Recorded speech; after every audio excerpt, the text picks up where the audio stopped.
Assalamualaikum warahmatullahi wabarakatuh. Waalaikumsalam warahmatullahi wabarakatuh. Yang hormat Ketua SDA DPRD, Ibu Wakil Ketua 1 dan 2, Pak Aceh Badasir serta Hadirin, serta karya yang namanya. Ya, syukur kita panjatkan kehadirat Ilahi Rabbi bahwa pagi hari ini kita bisa kumpul dalam suasana yang lain daripada yang lain. Suasananya lain dari pidato dari perwakilan mahasiswa juga lain daripada yang lain. Jadi saya apresiasi, gitu ya. Kalau nanti provinsi itu jadi, saya gubernurnya lah.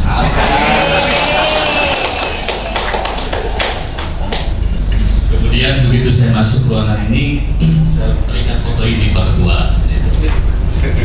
Dan dikaitkan dengan judul stres.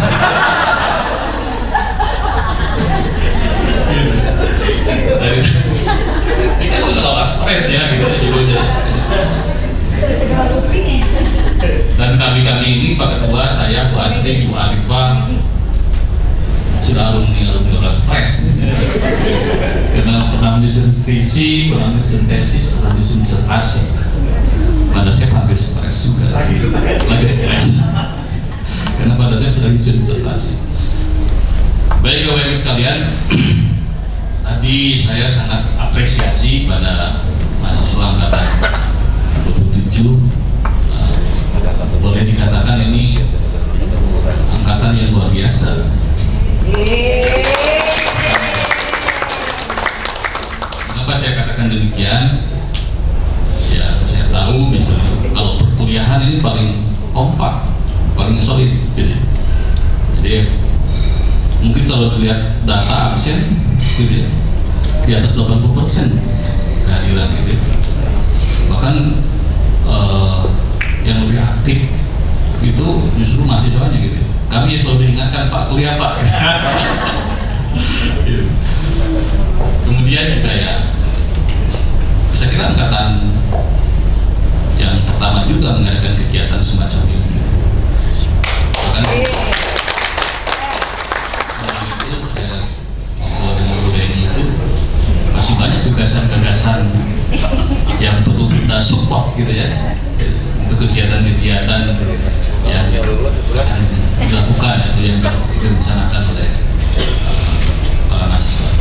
Saya kira baik, karena memang proses belajar itu, apalagi konsep sekarang itu kampus merdeka belajar, gitu ya. Anywhere, anytime, gitu ya. Dimanapun, kapanpun ya bisa belajar. Jadi sebagai ketua PRI, saya hanya beri apresiasi lah, ya, kemampuan saya diberikan apresiasi atas apa yang ini, dan ini mudah-mudahan menjadi role model, gitu ya, bagi angkatan-angkatan berikutnya. Nah, kemudian yang kedua, saya apresiasi juga di sambutan dari, kalau saya sih nyebutnya Pak Sultan, gitu ya. Jadi kalau ada yang belum tahu, Pak Rohidin ini sebutannya Sultan. Kan ada Sultan Andara, Sultan Parahian. Gitu. Jadi mungkin gagasannya baru, gitu ya. Walaupun bagi saya itu bukan gagasan baru yang saya dengar. Karena dulu ketika saya di DPRD, saya juga telah menerima lowongan Pak Sultan, gitu ya, terkait dengan aspirasi. Saya kira apa yang disampaikan oleh beliau itu semuanya bisa kita terima, gitu. Dalam konteks berdemokrasi, dalam konteks berpemerintahan hari ini.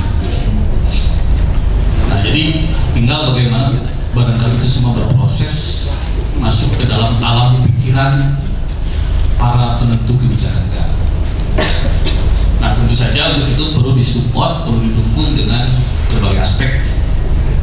Salah satunya adalah kajian akademik Pak Rohidin, gitu, supaya nanti ada landasan ilmiahnya, gitu.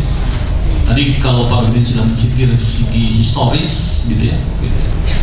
Nah, tentu kita harus kita kuatkan gitu, dengan berbagai data, fakta dan lain sebagainya. Karena memang proses pemekaran wilayah hari ini di Republik ini, suka atau tidak suka kita akui ada publik yang mengatur kita semua gitu ya, gitu. Diatur oleh aturan yang ada, dalam hal ini adalah undang-undang tentang otonomi daerah, dan memang dimungkinkan suatu daerah itu dimekarkan gitu ya, termasuk juga dimungkinkan suatu daerah itu dibubarkan, digabung lagi dengan daerah yang lain. Jadi kemungkinan itu terbuka. Nah, sehingga dengan demikian saya sepakat tadi pertimbangan-pertimbangan tentang historis, kemudian pertimbangan jumlah penduduk gitu ya. Nah, karena ini adalah harus masuk ke dalam proses politik gitu ya.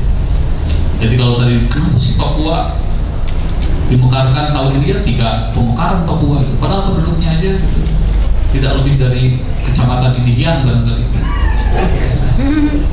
Tapi kan memang political will-nya ada Pak, gitu ya. Dan kita tidak tahu apa dasar pertimbangan politiknya gitu ya. Yang pasti bahwa kalau pertimbangan teknis, lebih memenuhi perhatian tadi, jumlah penduduk, wilayah dan lain sebagainya. Tapi pertimbangan politis itu kadang-kadang mendominasi. Nah, untuk itu barangkali gagasan itu perlu kita support, perlu kita perjuangkan gitu ya. Karena suatu hal yang memang ironis gitu ya. Provinsi Jawa Barat ini dengan penduduk terbesar di Indonesia itu mendekati 50 juta. Itu ekuivalen dengan penduduk Australia. Jadi Australia satu negara 50 juta, kita satu provinsi Pak. Nah, jadi ternyata ya penduduk banyak itu juga tidak ekuivalen dengan tingkat kesejahteraan. Gitu ya. Mungkin salah satunya penduduk diurus sehingga perlu di. Nah, tapi jangan pula kemudian munculnya pemerintahan baru itu jadi beban bagi masyarakat, gitu ya. Karena tadi kan kalau ada provinsi itu harus ada gubernur baru, wabuk baru, DPRD baru, kepala dinas baru, segala macam gitu ya. Yang tentu saja jadi beban. Nah, maka bagaimana itu meyakinkan bahwa nanti kalau ini ada pemekaran suatu wilayah itu proporsional ya harus satu kajian akademik. Jadi silakan teman-teman ditindaklanjuti lah. Bahkan itu bisa jadi topik skripsi, tesis, gitu ya. Bisa dipecah-pecah ke dalam beberapa subtopik, gitu ya, menjadi kajian. Nah, itu kajian akademik juga. Jadi tidak identik dengan harus mengeluarkan biaya sekian. Jadi jangan berpikir, oh nanti kalau bikin kajian akademik harus ada biaya berapa. Kita gotong royong lagi, pecah-pecah aja menjadi topik-topik yang nanti jadi judul tesis saudara gitu ya. Dan itu menjadi khas kekayaan kajian yang ada di kita gitu ya. Ya, kalau perlu misalnya ya ada dosen juga yang terlibat gitu ya. Gitu, sebagai istilahnya supervisor misalnya terlibat. Lupa saya jadi berbicara itu ya. Tapi kalau memang dipancing oleh Pak Luhitin, saya tidak punya rencana ngobrolin. Tadi saya pikir begitu masuk saya mau bicara foto ini gitu ya. Tapi saya sudah sekilas lah soal foto itu tadi. Tapi yakinlah bahwa apa yang akan dihadapi oleh kita semua ke depan, terutama dalam tesis nggak bikin stres gitu ya. Kalaupun ya dikelola aja stresnya tadi gitu ya. Gitu ya. Kenapa saya akan begini? Ya, kita mengalami kok gitu ya. Bahwa kalau ada dinamika dalam penyusunan tesis, ya itu biasa. Apalagi didukung oleh teknologi hari ini bukan suatu hal yang sulit. Beda zaman kita yang bagus ya, gitu ya. Belum ada WA, gitu ya.